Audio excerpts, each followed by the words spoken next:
5 minutes after 11 o'clock. Thank you for tuning in. We live in a retirement area, and a lot of the folks who have retired here have been joined by some of the younger members of the family, or else maybe some of them retired, like, a long time ago, and the younger members of their family stayed here and grew up and became adults here, and a lot of them became caregivers, caregivers of the older folks in their families. We talk about this all the time because we have a couple of sponsors that can help with these things. And so we have right now a guest who's going to talk to us about this new role that you might find yourself in, or perhaps it's a role you've been in for a long time. And the term is caregiver, right? David Levy is on the phone. He's a gerontologist. He is a Florida Supreme Court certified family mediator in family caregiving. He's a certified family conflict dynamics profiler, the founder and chairman of the American Association for Caregiver Education, and he's the creator of a radio program called the Caregiver Reality Hour. He's an award-winning author. The book we're going to focus on is called The Family Caregiver's Manual, a practical planning guide to managing the care of your loved one, and maybe along the way finding out some tips on how you can make life a little bit easier for yourself as well, because it's not easy being a caregiver. No. David Levy, good morning, David. How are you? I'm very well, thank you, and thank you for having me. Oh, you're welcome. Where are you calling from? I'm calling a little south of you. I'm in Boca Raton, Florida. Oh, okay. All right. Well, thank you for being on the air. Yeah, Florida seems to attract a lot of this population. I mean, people get old everywhere, but we seem to have a lot of them, right? Yes, we do. But as we start the show out, I want to make an important point. You can be a parent taking care of a child with autism and potentially be a caregiver for the rest of your life as easily as you could be a child caring for a parent with Alzheimer's. Yes. And in the way you have accidents, afflictions, addictions, and just plain old aging. So there are a lot of A words that contribute to why people wind up in the role of caregiving. Yeah, absolutely. Yeah, that is a good thing to point out. We've known quite a few people in that circumstance also. In fact, I knew a guy who was a truck driver, got in a serious accident, and basically his wife became his caregiver for the rest of his life. He died a few years later, but he had he had a few years where he was basically just living it. And in fact, the last 2 years of his life, he was in assisted living. Yes. Yeah. And he was young. Yeah, like 37, I think. Yeah. And if you stop and think about it, look at all the wounded warriors that come back that headed out as a healthy married individual with a couple of kids, right, and came back, even if it's simply, and I don't minimize it, PTSD, as well as any other kind of circumstance that may have put them in the role of needing care from another because they can no longer do for themselves. So it can happen at any time and for any reason. The fact that you created a manual with your background and your education tells me that there's a lot of things that we could do to make life easier for not only ourselves as caregivers, but for the person we're caring for. Well, one of the one of the things that I recognized in 30 years of doing this is the great repetition. I mean, I've had caregivers that I've been involved with, as I said, for many decades, and it always seems to come back to some of the same questions over and over and over again. In that planning, as we know, when we set out to go do something and we plan for it, it takes a little bit of the anxiety and the worry away because we've at least got some idea of what we're doing and what we're going to do if things don't work out the way we would like them to.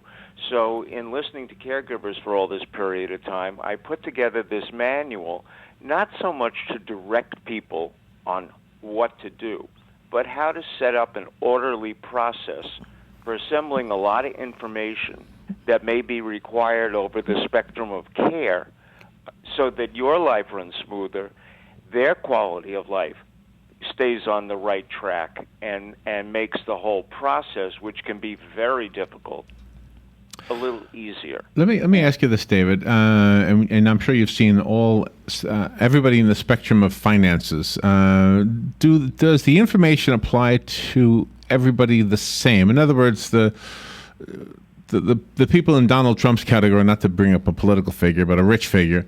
I mean, his family, when they need caregivers, they've got the money to care for somebody. Somebody else living, by paycheck to paycheck, their circumstances are different. But some of the things in the book apply to everybody, though, right? Oh, well, first of all, at a distance, all caregivers look like fingers. But when you get up close, each one is a fingerprint because everybody is unique. Now, in some cases, finances aren't an issue. Family dynamics may be an issue.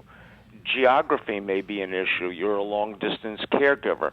And a whole system of things. Donald may be in a position to pay to have somebody do it, but there are a lot of things emotionally and practically you can't delegate simply to somebody because you have the wherewithal to pay for it. That's right. And I'm glad you said that, actually. I think that's absolutely true. I think sometimes people with money put somebody in a home, and then they think, well, they'll taken care of. And you're right, the emotional part is left out of the equation. And not only that, but even if you put them in and you hire even over and above what the facility offers as an aid, I often tell people just because you changed the roof doesn't mean you changed the responsibility. You shift from being a hands-on caregiver to having to be the very best advocate because there are a lot of moving parts. Facilities, and believe me, I have the greatest respect, but they're as good as the people that showed up that day to work. And we forget that these are folks just like ourselves. They may be having a caregiver situation. They may be having a financial crisis. So we can't assume they're going to show up with 100%, devoted to what's going on in front of them, and B, that they have the same regard for your loved one that you do. So, right. And many things slip between the wheels. Many times somebody will go off to from a nursing home, let's say, to the hospital for a short period of time and come back. And while they were in the hospital, they got unhooked from half the meds they were on, or things got changed. And you need to be aware of these things. You can't just assume that things will keep running in the same process and the same way before as after. As a matter of fact, one of the things you can absolutely be positive of in caregiving, that just when you thought things were running smoothly, they flip upside down. Yeah, what right, worked right. today doesn't work tomorrow. So at least if you have as much of the facts and information in front of you, then it gives you the ability to, as I say, to do the best you can with what you have at the time that you have to do it. And one of the biggest problems that caregivers have is they don't know who they're supposed to be. I mean, we don't go to school to take caregiving. And when we went to school, or at least when I did, and there were wooden wheels on the ox cart, we took home ec and shop. We Right. didn't take caregiving. Yeah. And so a lot of times caregivers put a hurdle up for themselves that's way too high.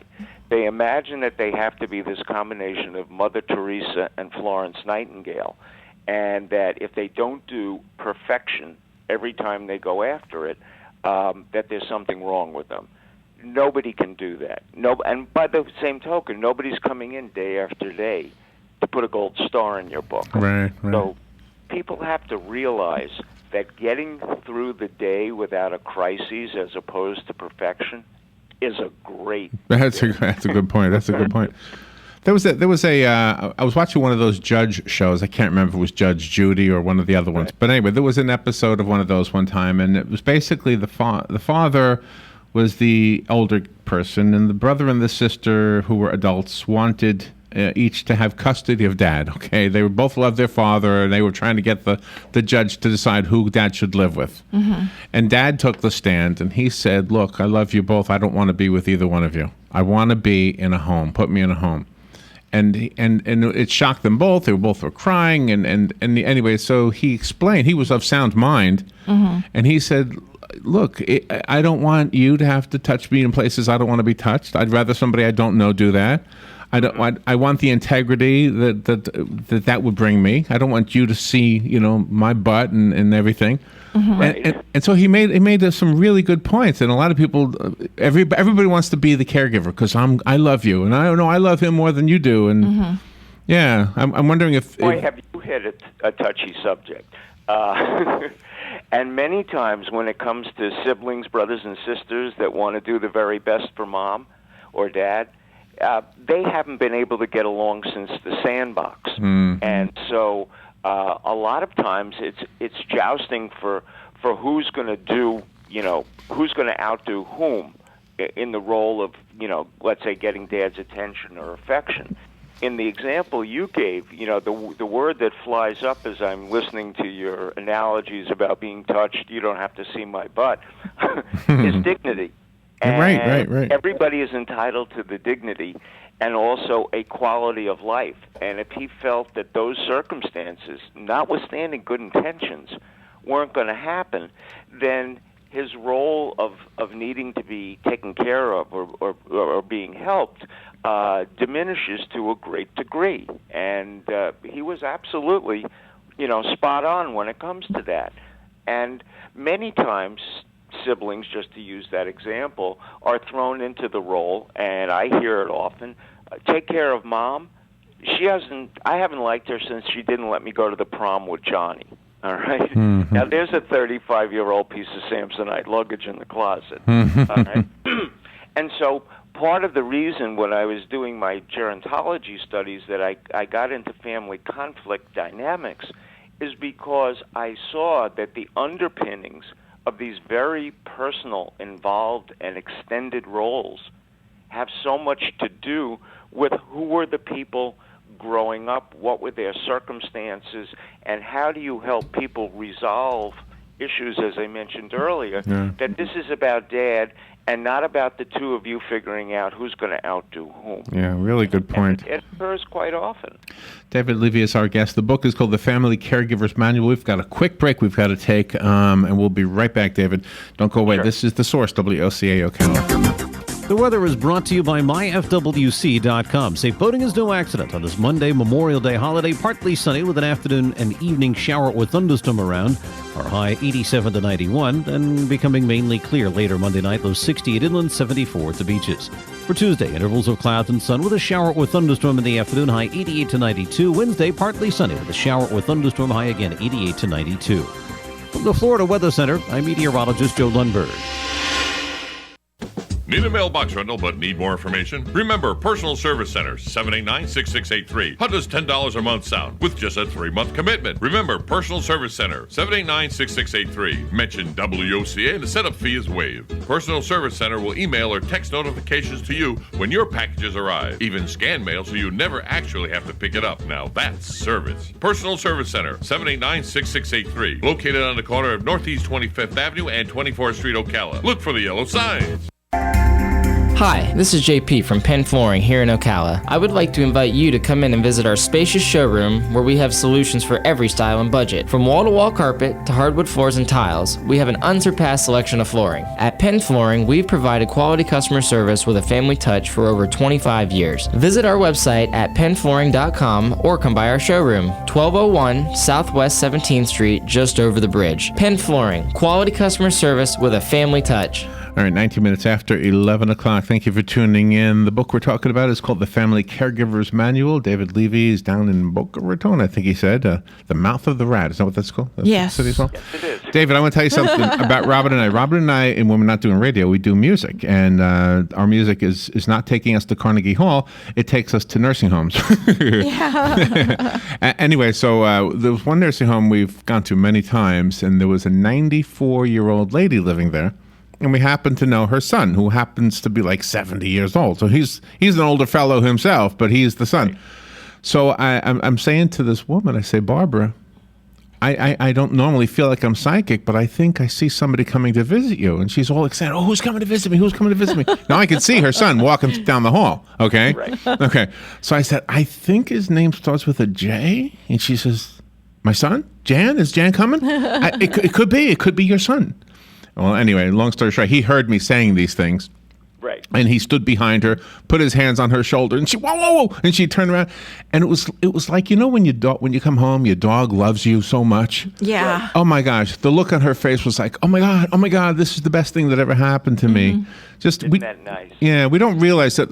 We don't realize how important it is to visit. Yeah. Just visit. Well, just because we put someone in an institution and we hope they're getting good care doesn't negate the fact that we all have strong personal relationships, interpersonal relationships that need to happen. And if your loved one is still a part of your life, be it a son, a daughter, a spouse, a relative, that human touch, that one-to-one, that being able to identify with somebody who's known you for most of your life and knows those special moments and you've shared them is critical. I mean, just because we're getting a nice bed and a good meal doesn't take away a lot of the other things that got us to be age 94. I have a question for you, and I did not want to ask it at the beginning because I did not want the listeners to think this was some kind of an infomercial. But the question I'm going to ask you might make it seem like an infomercial. And for the listeners, I promise you that's not what David is on here for. You're not trying to sell insurance. But I have to ask the insurance question.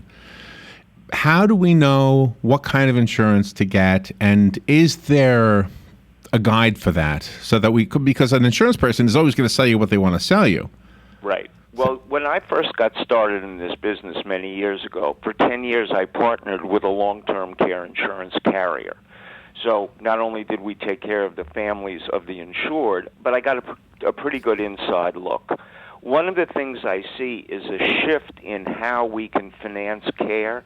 Long-term care is effective if you buy it at a young age, if you have a cost of living adjustment, but many people feel after carrying it for 20 years, it's not going to mean anything to them, and they've spent a lot of money.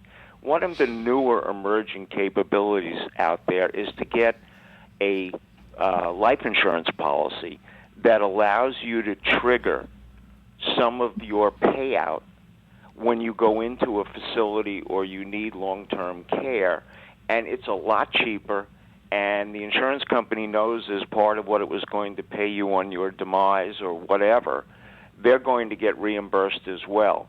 And it stops, to a great degree, a lot of pre-qualification.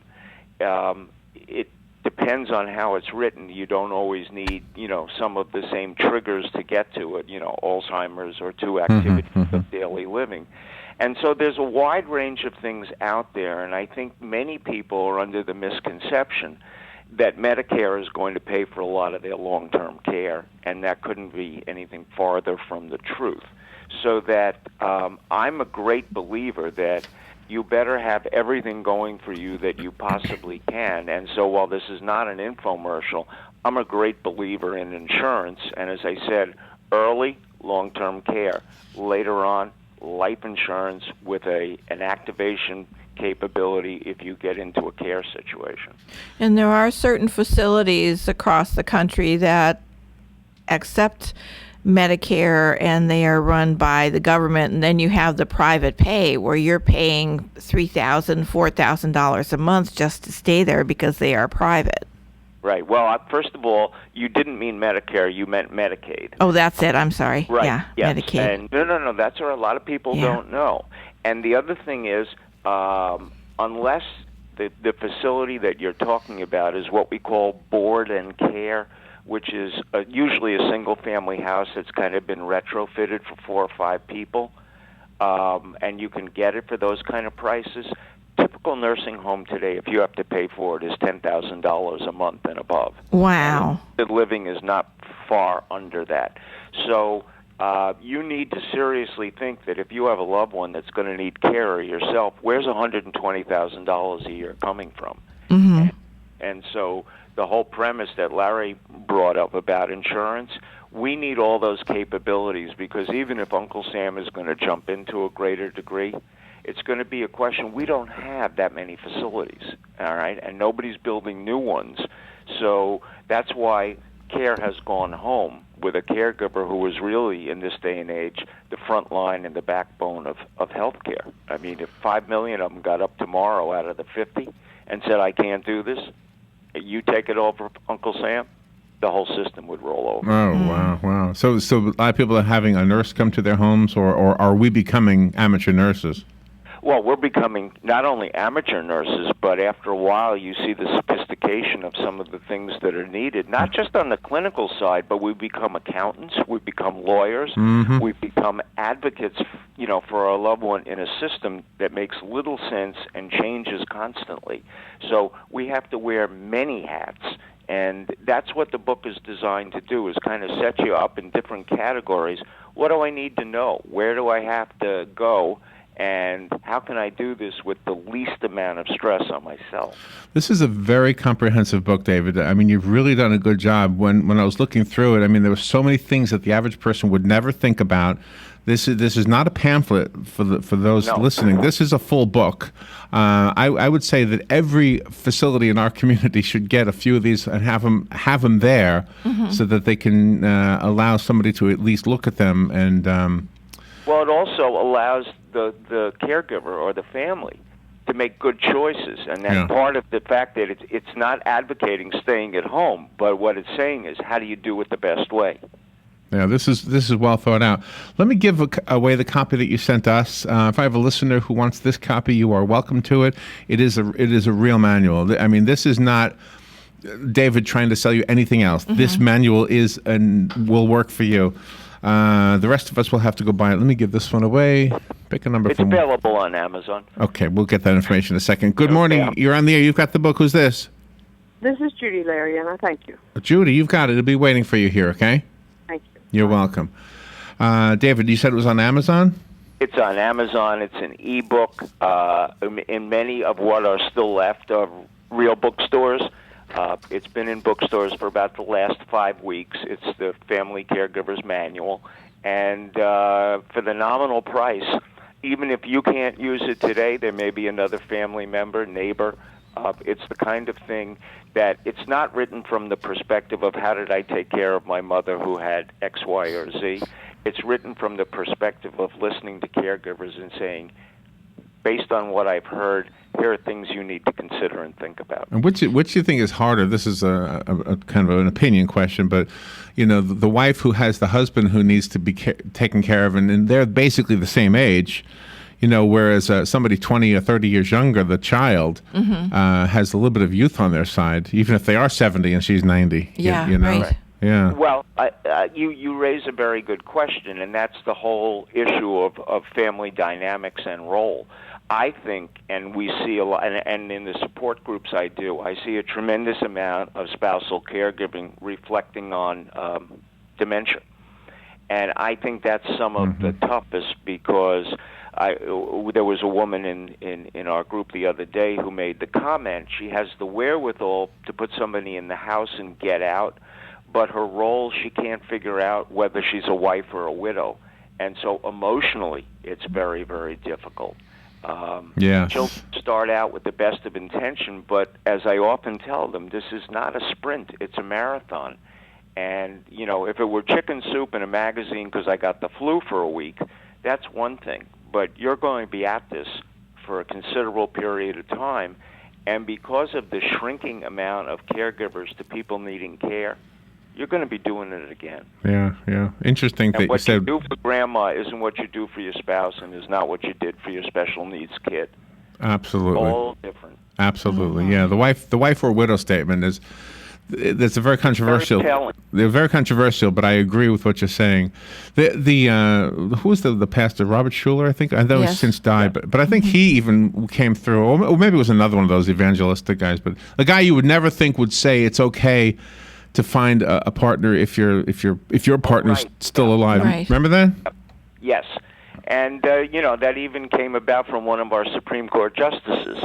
Who recognized that her husband with Alzheimer's had, quote, a lady friend. Yeah. And, yes, it is okay because they are not the person that you were.